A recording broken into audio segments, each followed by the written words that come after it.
Hello, good morning. तर इकडे सकाळ सकाळी पाऊस पडत होता. त्या पावसामध्ये गरम गरम पोहे खाण्याची मजाच वेगळी. पण त्याआधी मी प्राजक्ता माळशीकर तुमचं मनापासून स्वागत करते आपल्या मिनी ब्लॉगमध्ये. इकडे दुपारी बेबू झोपली होती आणि उठल्या उठल्या मॅडमच्या पूसोबत गप्पा चालू होत्या आणि दुपारी भेटायला संकेत काका आला होता. सो तिच्यासोबत मस्त खेळून आम्हीसुद्धा बाहेर पडलो आणि इकडे बेबू मस्त मला बिलगून झोपली. सो आम्ही गेलो इव्हनिंगला मस्त चहा प्यायला, त्यासोबत मस्त ब्रेकफास्टसुद्धा केला आणि आम्ही काही गोष्टींची एन्क्वायरी करायला गेलो होतो. ती कोणती आणि काय हे लवकरच तुम्हाला समजेल. अजून काही गोष्टी थोड्याशा बाकी आहेत, त्या कंप्लीट झाल्यावरती मी तुम्हाला नक्कीच अनाऊन्स करेल.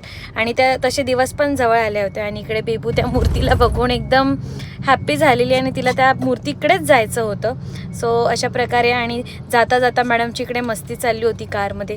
तिला तो फ्लॅप मी ओपन करून तिला तो पायाने क्लोजच करायचा होता. अशा ऑलमोस्ट हाफ रोडला तिला तेच करायचं होतं. सो अशी तिची मस्ती चालू होती. सो रात्री काय प्लॅन करायचा, मला थोडंसं चीजी गोष्टी खायच्या होत्या, थोडं फास्ट फूड खायचं होतं. सो आम्ही रात्री केला प्लॅन पिझ्झाचा. सो मस्त रात्री पिझ्झा खाल्ला आणि असा आमचा डिनर प्लॅन होता. केल्यानंतर ना आम्हाला जुने मूवीज बघायची इच्छा झाली. सो आम्ही असा प्रकारे घरी आल्यानंतर मस्त जुने मूवी बघितला आणि असा होता आमचा फुल्ली दिवस. सो भेटू नेक्स्ट व्लॉगला. Bye, good night.